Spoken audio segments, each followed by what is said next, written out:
Let's just quickly summarize the changes of the interface first. So as you can see at the top of the screen, there's the title bar, which contains the path and the name of the project that you're working with.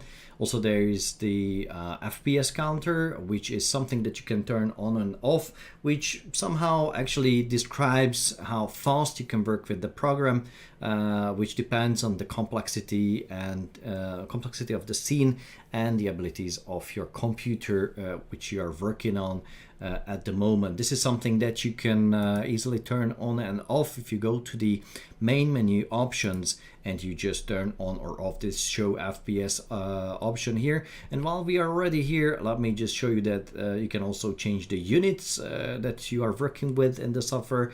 And also there is a setting for the sound volume levels, which will come important in a later topic. And also there is a key bindings or shortcut page which collects all the shortcuts that you can reach and use in the software.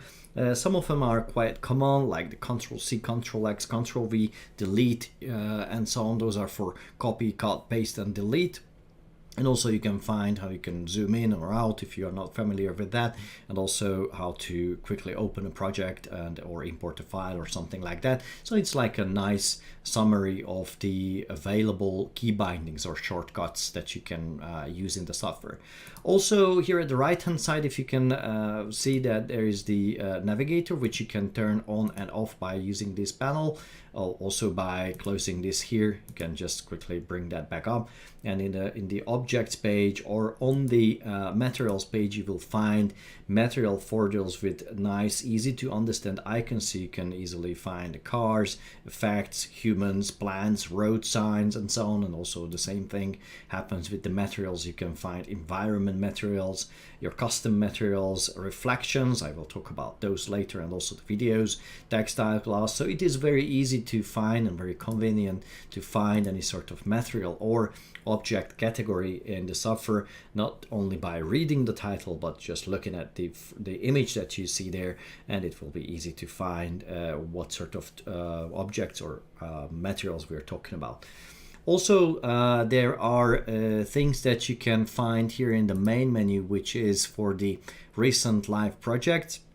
So now this is something similar that you can find on this the start screen.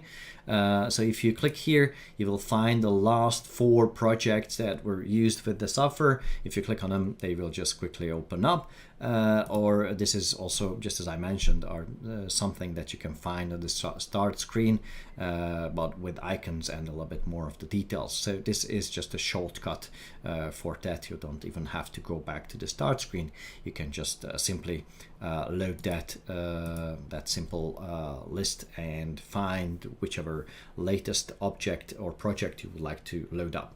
And there is one last thing that I wanted to show you here, and this is with these icons here at the top.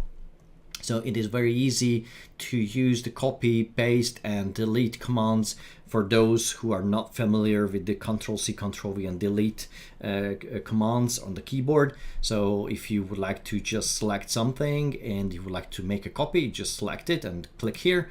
And then now if you would like to paste it anywhere, you just click here and you just move the mouse, find the proper surface. As you can see, it is automatically jumping to the proper level, to the proper elevation, wherever you keep your mouse at. And when you hit the left mouse button, it will be automatically placed. You can rotate, you can move, you can place wherever else you want. If you also would like to delete it, instead of only using the delete key on your keyboard, you can also use this delete object option, and it will be gone. So these are the most important changes with the interface.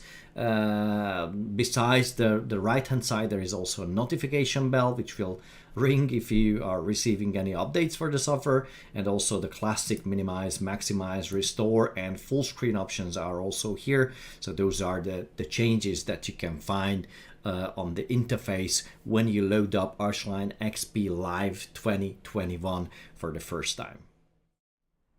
Now let me show you something that is an interesting topic and also a very important topic, and this is something that we call like true reflections. True reflections are appearing if you use them on surfaces, on reflective surfaces. Now we have a nice window portal here, but as you can see, the reflection is just rough. It's not really representing the surrounding, and it's because it's just a quick solution that you can improve easily. If you go to the material page of the navigator, and by the way, as you remember, the navigator is something that you can turn on and off here. So if you go to the materials page, you can find something that is called reflection.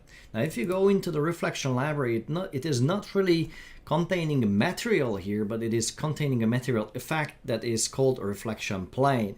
Now, this is something that you should apply on a reflective surface if you would like to have a true reflection. Now, let me just bring it in and see how that works. If I just click and drag it over this window portal here, then I can see that there is a nice reflection already appearing. So I can see the surrounding area reflected in this glass surface, just as it would happen in real life. But also you might have noticed that the FPS counter dropped down a little bit. So this is something that will coast a little bit while you're working with the software. So this is also why it's not automatic, but you can apply on reflective surfaces. Now this is something that you can easily select. You can move it around, you can change its position, you can also turn on the visibility of the reflective plane. So this is actually how you can represent it, its effective range. So everything that is on this plane, should there be another window portal here or something like that, will reflect the surrounding as a true reflection. If you would like to reduce this area, you can just use this rescale option, and you can just, for example, use this scaler like this one here, and just simply dial on that a little bit more further down, so we don't use a large area, only a smaller one. If I turn this back off, I can still see that the reflection is absolutely perfect. I can also change the quality, the roughness, but these are some things that I will show you in another example, and I don't need to change them now, but I actually am already happy with the reflection, so I don't need to change the quality of that. See, only a small change with the true reflection will give you nice subtle detail for your visuals, and provide a better quality, a better visual, which will be also represented in the final screenshots, I mean the snapshots, and also on the final rendered videos in the end. So it is a very easy thing to handle and very easy thing to apply on surfaces. Here's another good example of the true reflections. Now, as you can see on this screen, there's a large building with large glass portals. And as you can see, the reflection is kind of a quick reflection, so it's not a true reflection. There is no information from the surrounding. So if you would like to boost the realism of such a portal like this here, we should use the reflection plane that we can find here. If I just click and drag it over the glass surface, you will see that it will automatically appear, and it will automatically boost a certain area with true reflection. But you can, just as I mentioned earlier, you can just simply move it anywhere you want on this surface, or just as in my case, I can actually rescale it to have a bigger, wider effect on this surface, like this one here. Let me just quickly enlarge it and perhaps move it a little bit to the left hand side. So now I can see that I have a nice and perfect reflection here. And just as in the other case, I can just improve the quality if I would like to, and I can change roughness distance and everything else. And if it helps me, I can also turn on the visibility of this plane. So sometimes it is easier to figure out where I need to position this plane if I can see this blue plane represented in the 3D space, which I can turn off at any time. And if I go back and I just get rid of the selection from here, I can see a better, a little bit blurry reflection because I did not increase the quality, but a true reflection of the surrounding, which is, I think it's a very, very good thing to improve the realism of such large glass surfaces. Let's see now an interior design example for the true reflections. Here we have a nice little bathroom here, And also there are reflective mirror surfaces here in the back.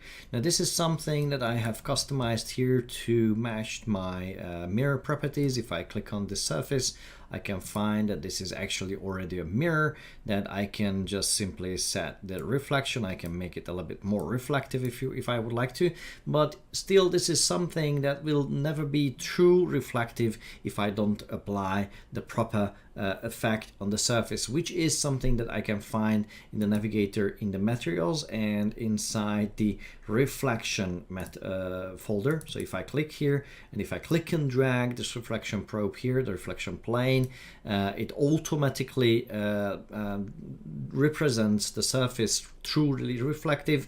It will also drop down the FPS counter, so this means that it needs extra calculation based on the settings and based on how many things I have in the scene. But as you can see already, the reflections are nice and nearly perfect. If I zoom in, we can see that it is kind of blurry, but this is something that I can set up by using the settings. Let me just move this to the side. So if I change the quality and I increase the quality, I can see that now I have a near pixel perfect representation of the things that are behind me. And also I can change the roughness if I would like to, still kind of like blur it or something like that. If I dial down the reflectivity, I mean the quality, then I can see that it is more blurry because the resolution of the reflection is less accurate. But sometimes this is the thing that I would like to do here. Also I can change the roughness, distance, the fade out, start, and then these are things that I'm not touching at the moment because I'm really happy with the result, but you can play with them if you would like to. So again, this is something that you can easily click and apply on reflective surfaces, but this is also something that won't happen automatically. And it's because it costs a little more for the computer to calculate this in real time. So if you use too many of these true reflective surfaces, the performance might drop down seriously. So just take care where you apply those reflective planes onto, just focusing on the most important areas, and you will have a nice result with a very reflective and very realistic result also on mirror surfaces and large portals. Let's have fun with the materials. Now, this is something that has changed a lot, and you have brand new options to create so-called physically based materials, PBR materials.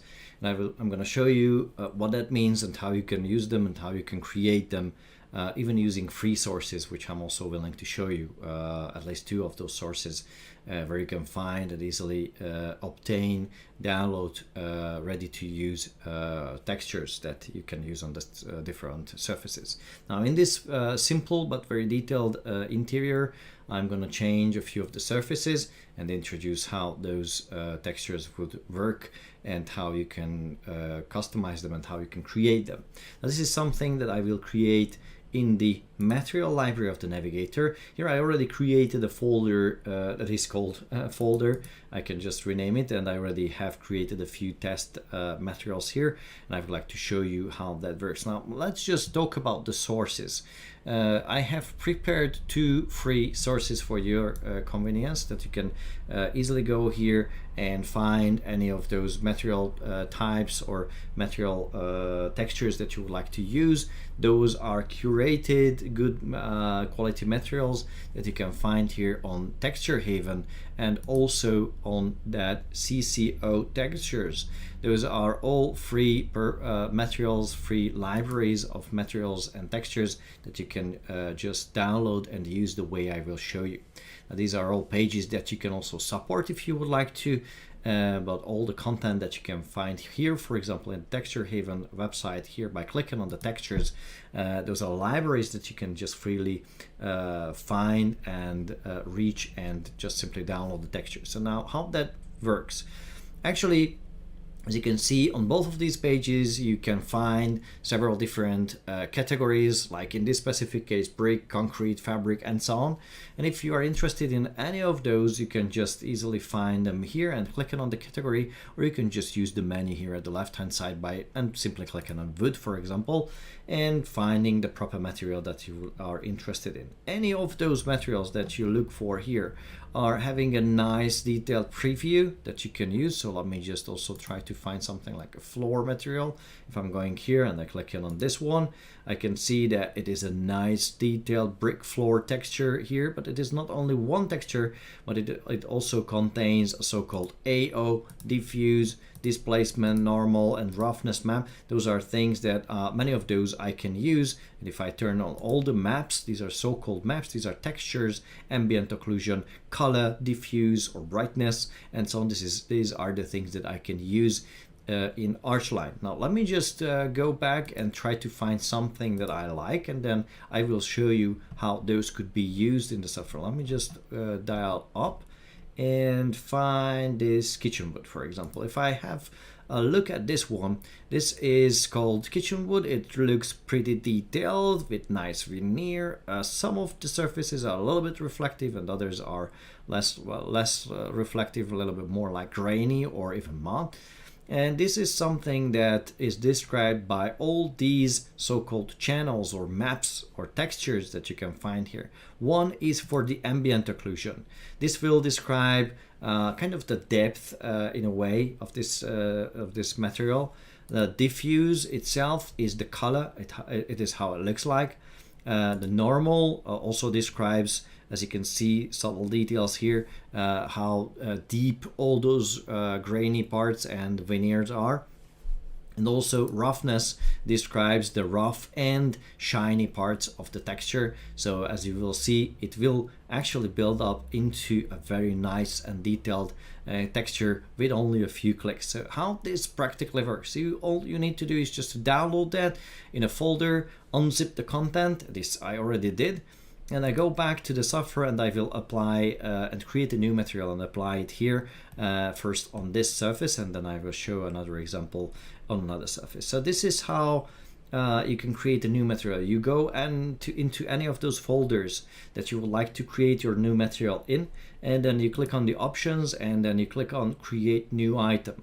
If you click on that, then the software will create a new material because I'm in the materials folder. So that's why it's not importing an object or something like that, because it knows that I'm in the material folder. So here I have the option to name it anyhow. Now I know as a fact it was originally called like kitchen wood or something like that. So I will just type kitchen wood, perhaps 01, because maybe later I will create several other versions of that. And then I can select whether this is a texture or color-based material, or it is perhaps a video-based material. I will talk about that later. So I'm selecting texture color-based, and as you can see, based on what sort of basic material type you select, should you go with matte, you have totally different options than when you go with chrome, and if you go with general and so on. These all describe the basic characteristic of your material and the channels and the settings possibly available for that specific material.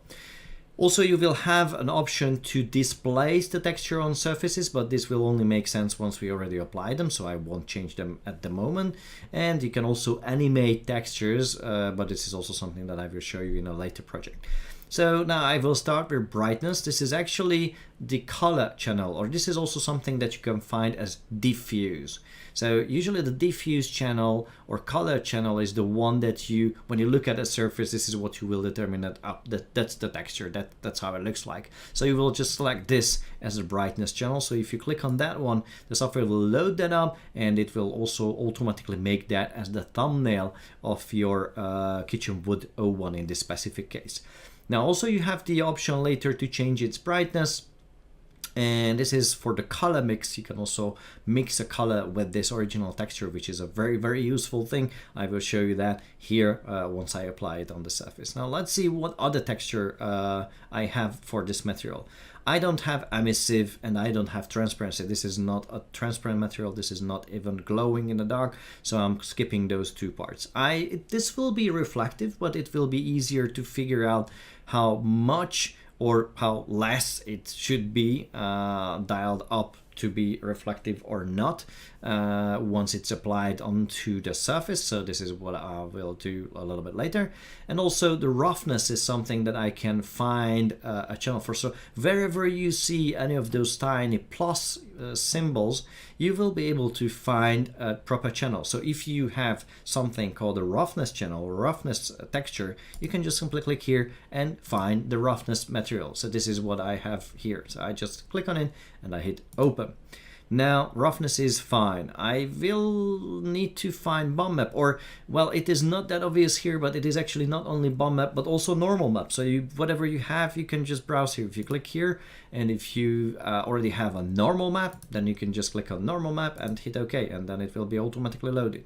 And then when you browse down and you find that still this specific type supports ambient occlusion and specular. So if you have those, you can browse for them. If you don't, you just keep them. So everything is optional here.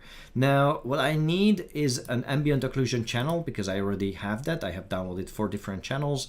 I use this, and all I need to use is the AO. This is for ambient occlusion. This is also something that I would like to use. So I click here and I hit open. So now I have a material built up of 4 different textures, and it will be a very realistic material just by simply setting up those textures and finding the proper balance. This is what I will do. If I hit OK, then the software will automatically create it here in the library, and this is what I can find here. It is called Kitchen Wood 01. So let's just apply it onto this surface. Let's just click and drag and release, and then now it automatically appears, and it is already nice and detailed, but I need to still tweak it a little bit more. And because things closer to the camera now are blurry, I need to turn off the depth of field so I can see everything crystal clear without the blurriness of the depth of field. So this is how it looks like.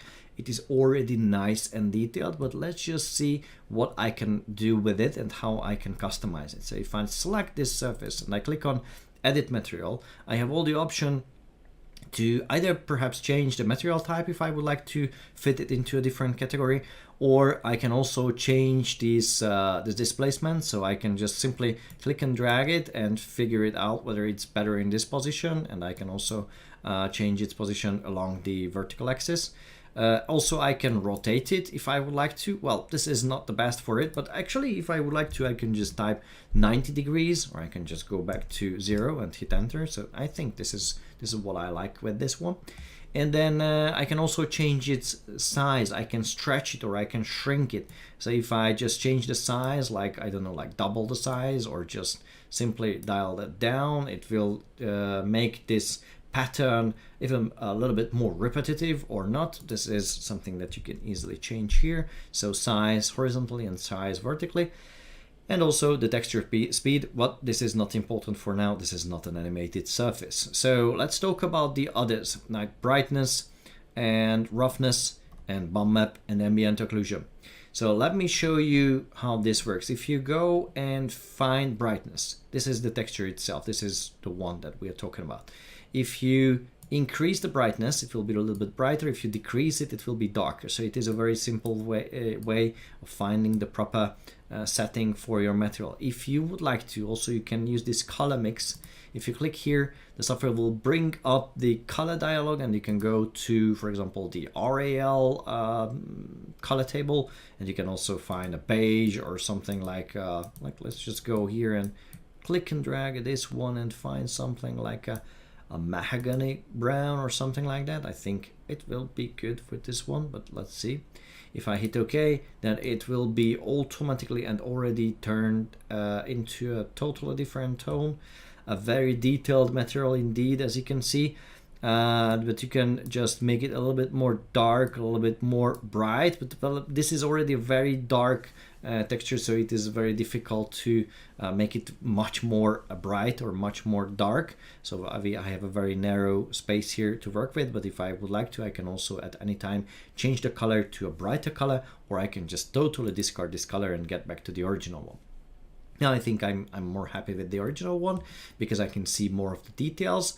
And then I can go and find the proper reflection. Now, finding the reflection is something that you need to look at the surface from different angles. Especially when you are looking at the surface on a lower angle, it will be easier to find the reflections, whether you like them or not. If you would like to dial down the reflectivity, if you would like to increase the reflectivity, this is how it will change. Now I'm happy with this kind of fine polished version of this one, but I also would like to change the roughness. Now the roughness, how does that work?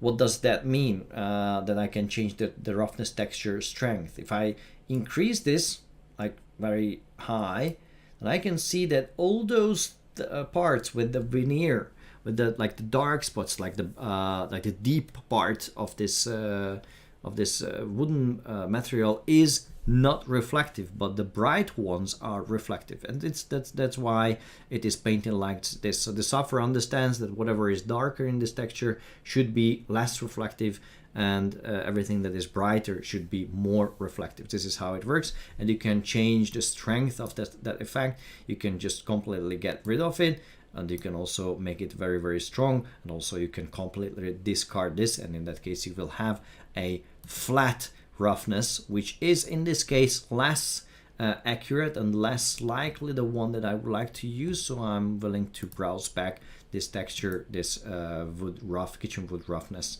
texture. So if I hit OK, I'm more happy with this result, because as you can see, it's just so nice and detailed. I would like to work with this one. The pump map, it is also something, in this case this is normal map, that you can turn on and off. You can change the strength of that by simply changing this value.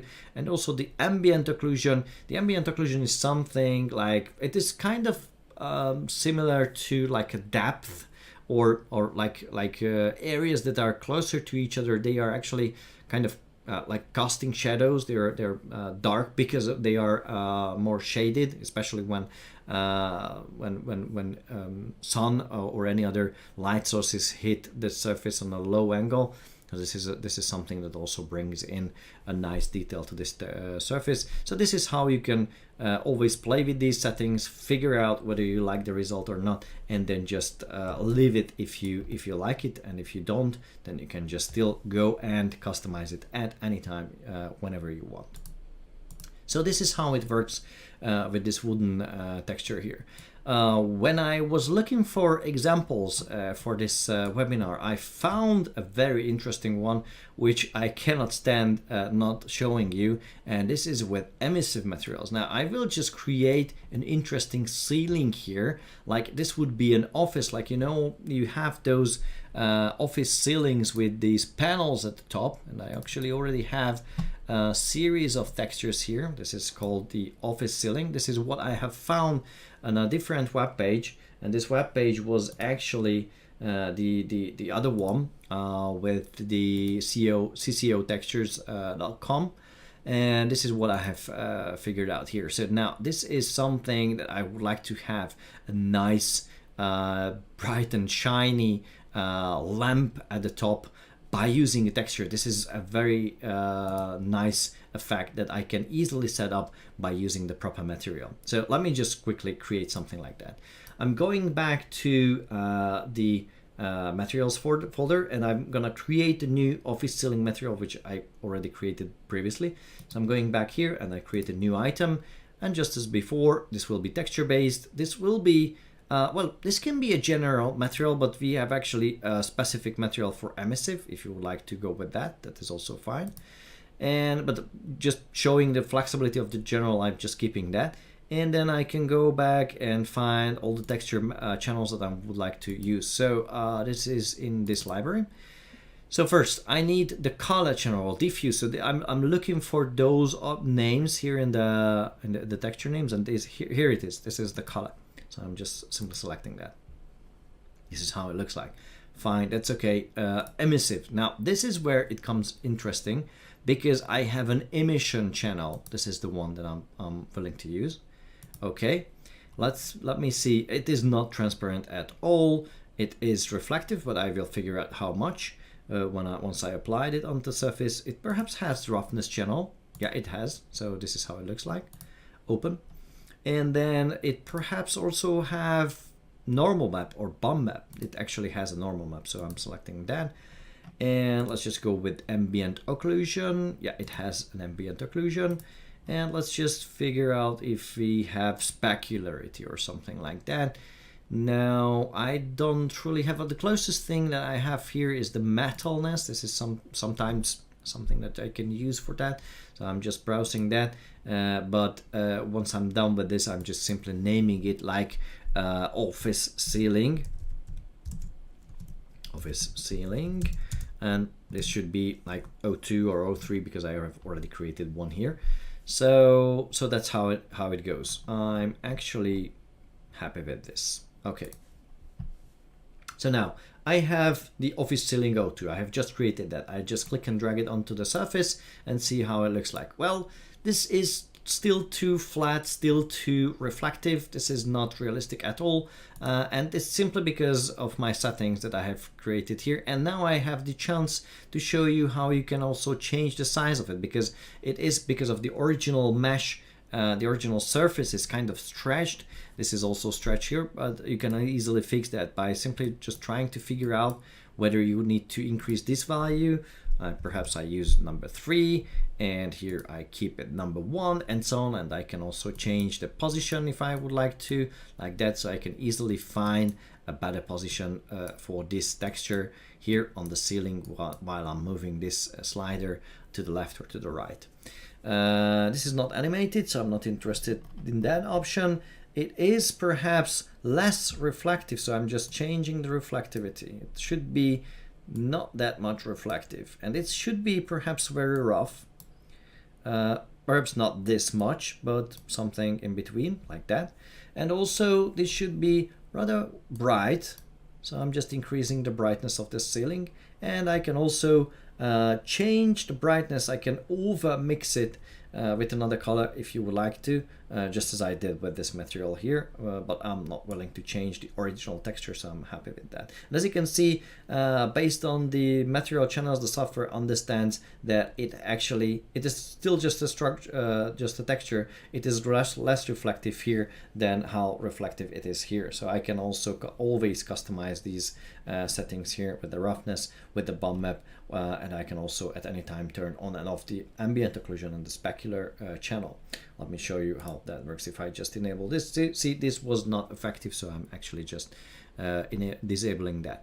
Okay, so let's just go back to the most important point for us. This is the emissive property of this material. Now the software understands that wherever it sees a bright spot on this texture, it should glow. It is not glowing now because it has no power, but once I'm increasing it, it should appear here, but it's not doing it automatically. You need to figure out the color which you would like to apply here to be glowing. If you click here, and let's just go with a simple one, like kind of like a warm tone here. If I click OK, now the software makes this glow, and it is just amazing, isn't it? It's not, these are not even real light sources. This is just a texture.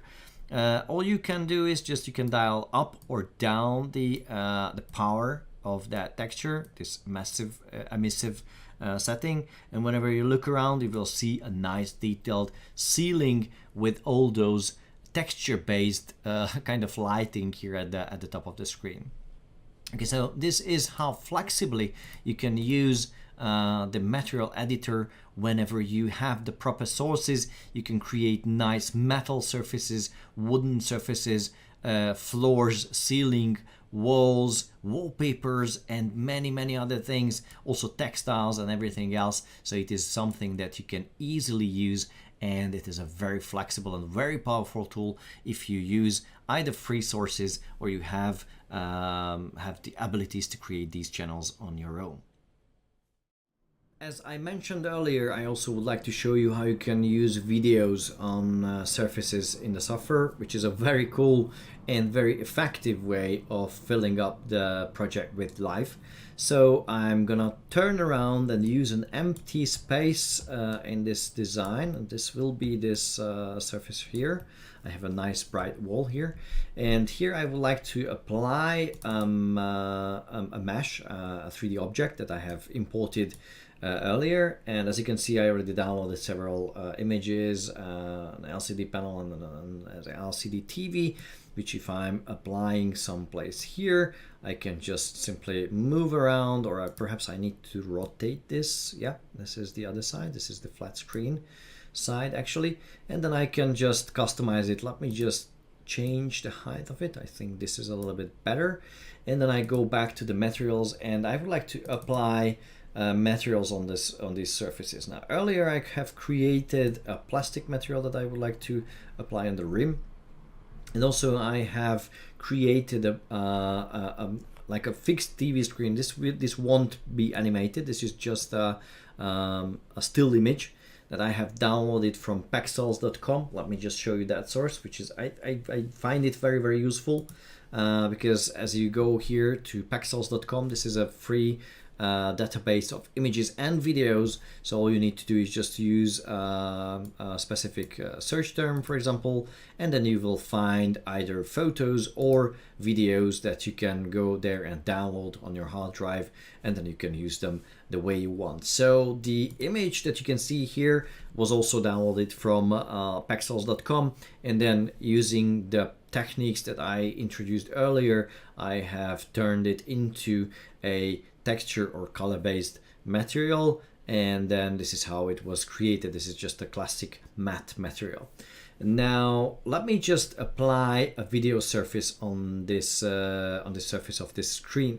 Now if you would like to do something like that, you will see that there is actually a videos library here with ready-made portrait and landscape videos, 2 of each. As you can see, these 2 are vertical and these 2 are horizontal. So portrait and landscape videos that you can just simply click and drag onto a surface. And if the surface is properly textured, I mean in this case it was nicely stretched already. Now the video will be automatically also stretched, and as you will see that the result will automatically start playing. Now also if the video contains sound, then you can also use that sound. If you select this material, you will be aware of a setting like you can actually mute it or unmute it. You can change the volume of it, and if you listen, you will perhaps hear the voice of this video in the background. You can also change the so-called inner radius and fall off distance of the volume, and this is something that is easier to understand if you turn on the effect radius in the 3D. So this, what you can see here, this sphere here is the inner radius. If you increase that or shrink that, this way you tell the software that inside this sphere, whenever the camera approaches, when you approach this screen, the volume will be the highest. Now in this case it will be 100%. If you increase this radius, you will actually just increase the radius of this fully powerful volume. If you decrease it, and if you also play around with the fall off distance, then you will see that this is actually a secondary sphere here, and this actually describes from where you won't hear anything. So everything that is outside this sphere is totally silent. So now if I'm outside of this sphere, I won't hear any of the sound source that appears together with the video. But if I increase this fall of distance, so it actually falls behind me, I will hear it, but less powerful than inside this sphere. So this is how it works: maximum volume and volume decreasing till I reach the fall off distance, and I can turn on and off the visibility of this here in the 3D space. Also, you can control how the video works, so you can actually pause the video, you can start the video, you can stop the video, and you can restart it from the beginning. And also you can just loop it continuously. So this means that if the video ends, this is actually just a few seconds long video, then it will automatically restart, and it will be automatically started from the beginning with sound. Also, you can change the brightness of this video if you prefer it a little bit more bright or a little bit darker. This is something that you can change, and also you can change its position, rotation, and size whenever it's necessary. Now in this case it's absolutely perfect, so I don't change that. So this is how it works when you work with ready-made videos. Now I also would like to show you how you can create your own content. So for this reason I have this library here, and I'm gonna use some of those videos that I have downloaded previously from the Paxels.com. So I'm gonna go and open up my own folder, and here I'm going to create a new item, which will be a texture-based, a video-based material. And I'm actually just loading up any of those videos, and I think I will work with this one. This is a video with a lady approaching this nice car here, and floating balloons, air balloons, hot air balloons in the background. So this is a very moody scene. So I'm actually just selecting this and hit OK and hit OK. So now I have this material appearing here. So when I'm clicking and dragging it onto the surface, the video automatically starts, and I still have the option to change the video speed, whether it is playing or not, whether it is stopped or not. If it has sound, I can control the sound, and I can change the brightness and so on. So I have full control over what happens with this video on my design. And as you can see, it's absolutely simple. You only need a video source, turn it into a material, apply it onto the surface, and do whatever you want with that. And it is a very easy and very handy tool to fill your scene up with life by just simply dragging and dropping perhaps TV screens over the surfaces, or advertisements playing in the background or something like that. Another cool use of the video textures is those advertisements that you can perhaps find in bus stops and other places around in plazas and everywhere else. So I'm going to show you how that works. It's very, very simple. Either you use your own material that you can create in the software as I showed you before, or you just use any of those that we have here. And then when you click on this this video, this is a vertically aligned video. So it's a video for surfaces like this. If I click and drag it here, it automatically starts, and as you can see, it is animated and works by itself nicely. Now, what you can do also, you can actually place videos with sound, for example, like this actually has music in the background that it also plays,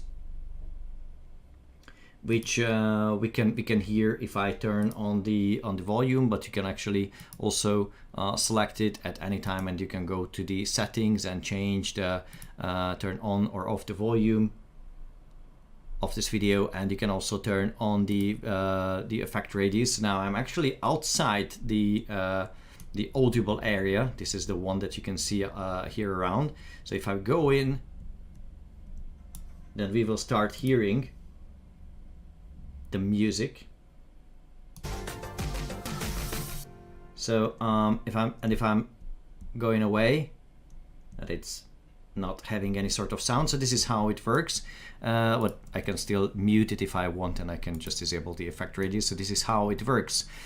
Another cool feature with the materials, even if you have only a static image of a poster or something like that, then you can actually also animate those. And it's very simple. Again, you only need to select this this material. This is a material of a sort of Cyber Monday advertisement.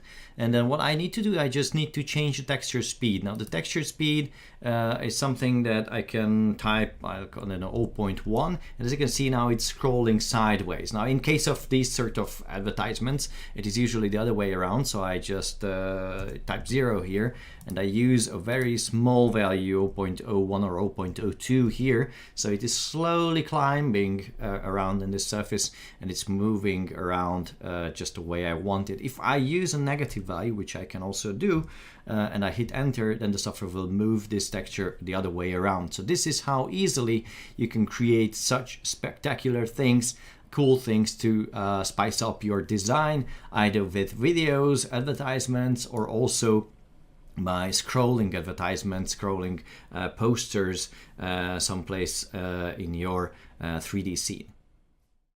Okay, so let me show you something about lights. There is a nice feature that allows you to tweak the lights in a way that was never possible before, and this is the temperature of the light itself. Now, this is something that you can apply on existing light sources. If you go to the edit lamps, you can select any of those lamps and change the values. But I also would like to show you another nice trick. If you forgot to set up a light source for any of your bulbs here, you still have an option to fix that by going back to the objects in the navigator, the objects page, and you will find something that is called lighting. There's a nice icon here, so you can easily find that it actually contains kind of bulbs here that you can use on surfaces of objects. So if you just would like to have a nice kind of point light or a spherical light, you can just click and drag it here, and just click and drag it over this surface here, and then you can customize it by using the proper option. Now if you go back here and you just change its intensity if you would like to, if you change the temperature, this is something that you can nicely dial down to have that perfect touch of the LED bulb here. Let me just also dial down the intensity a little bit, so this is how it looks like.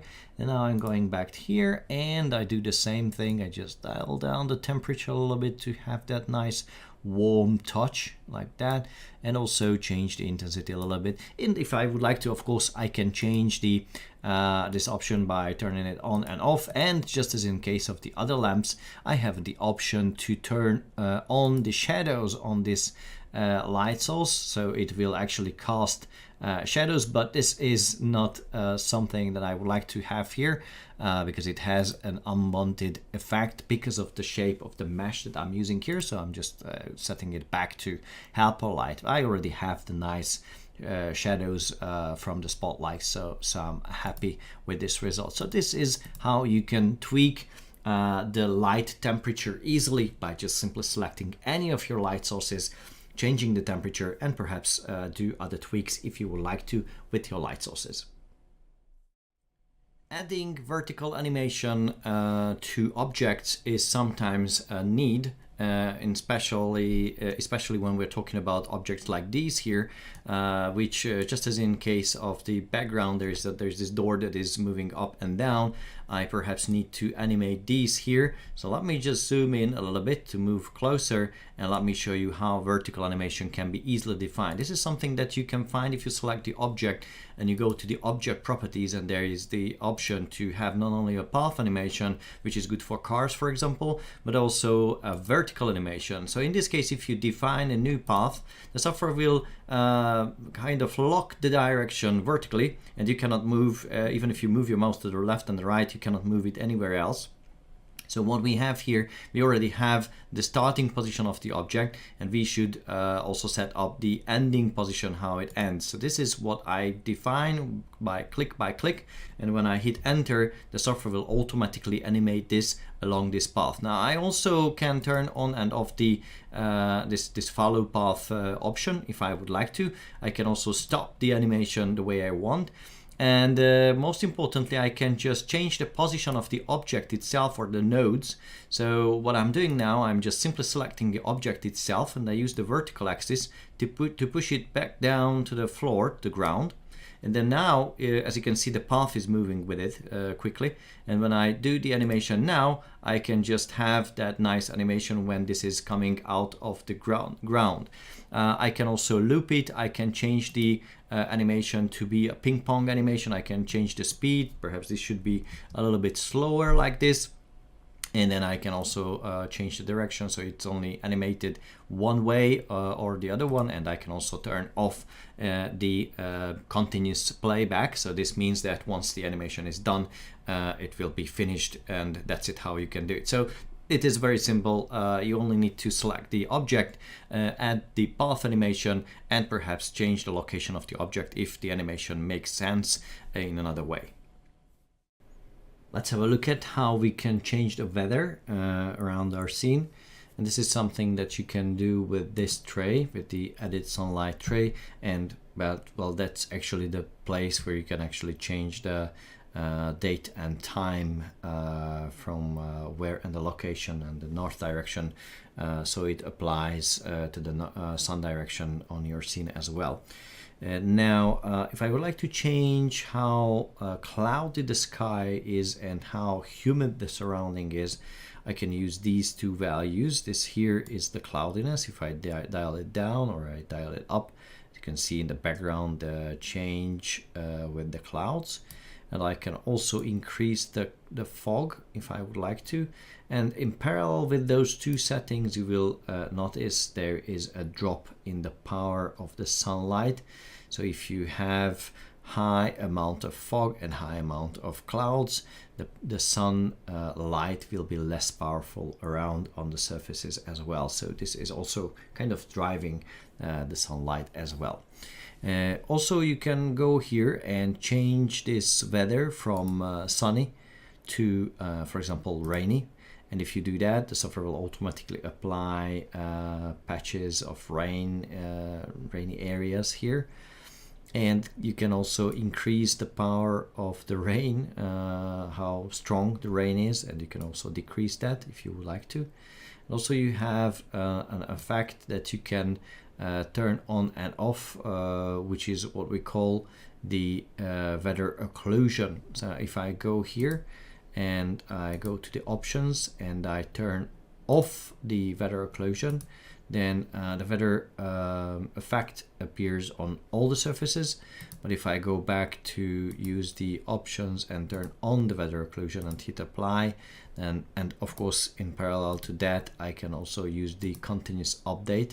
If I hit apply, now the software won't apply rain effect under areas that are occluded from the point of view of the rain. So if I look at this area, there is no rainy effect on this surface, and just as the same way there won't be a rainy effect under closed areas like these here on the surfaces of the floor. Now, talking about this, you can also use the same thing with the snow. So if you go to the snow effect, this is it, then you will see that the snow appears all around in the surface, on the surfaces like this here. And sooner or later the snow also starts falling from the skies. And this is also something that you can easily tweak by just increasing and decreasing the amount of snow appearing on the surfaces. And also, again, here is the option to use the occlusion. Now everything that is under, for example, a car is not receiving snow. But if you go back to this option, then you can turn this option on and off. Continuous update now is in effect. That means if this car would move, this sort of occlusion effect would follow the car. And as I don't want that, I just disable the continuous update. I hit apply, and then now if I would animate this car to move from this place, this spot that remains under the car would not move but stay in place. So it would be kind of a more realistic approach for this. You also have the option to turn off the snow effect for certain materials. This is something that you can find if you go to the material itself and you just turn off this affected by weather option. This is a very good thing to exclude materials that you don't want to receive snow or rain at any time. And if you turn this back on, it will automatically always respond to the weather. By default, the software uses this value turned on, but if you want to exclude any sort of material, then you can do that material by turning this this option off. Setting back the weather back to the defaults, like a nice sunny setting, is very simple. All you need to do is just to go back to use the sunny weather. Now all the rain and snow effects disappeared, and if you would like to reset fog, then you can click on this icon. If you would like to reset the clouds, you can click on this icon. So this is how you can go back to the defaults. Let's have a look at what we can do with the foliage painter in the software. And there's the possibility to not only customize the foliage painter brushes using the palette at the bottom, but you can also build your own brushes and you can also name them the way you want. So to be able to demonstrate that, let me just change the camera position a little bit and use the eraser first, this one. So I'm just gonna erase this area, clear it up a little bit so I can have a nice playground to show you what I mean when I'm talking about these options like that. Okay, so now I have this nice clear area with only a texture on the surface, on the original surface, and now I'm gonna create my own custom brush. If I click on the new brush option, there's this new composition coming up. So if I'm clicking here to rename it, I can just rename it to, I don't know, like wild grass or something like that, and I hit enter, so it is renamed, but it's still empty. It has nothing on its tray. So I have the option to go to the objects and find the proper library for example, combining trees and climbing plants, or just simple regular plants here from the plants library. Now what I'm gonna do, I will use header like this one. Let's just place it here on the tray.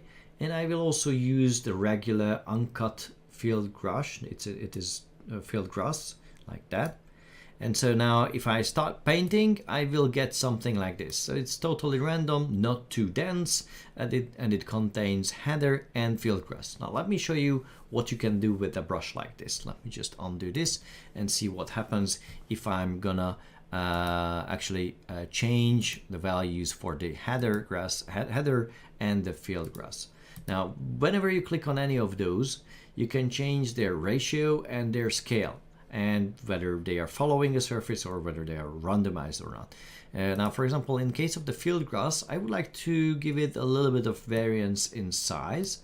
And I also would like to change its ratio. So I would like to have perhaps 10 times more field grass than originally, and I will keep header at 1. So that means I will have way less of the header than the field grass. So as you can see, sometimes it appears, but not too many times. And this is also in connection with the density, because now the density is very, very low. So I can barely see anything happening here, even on areas like this. Even if I paint here, nothing happens because the density is very, very low. So let me just undo this and increase the density somewhat around like this value and see what happens now. So density and brush radius is something that is not connected with the individuals here. Those are having settings here on the right hand side. The brush radius is like a general setting which contains all these things on the palette. So I'm just clicking and dragging now, and as you can see now, I can see header appearing sometimes, but not always. And as you can see, it's way more often appearing than the regular gloss appears way more often than the header. So this way you can control how you assemble any of your brushes, what your brushes contain, and how the ratio of several different items in your brush palette assembles the brush itself.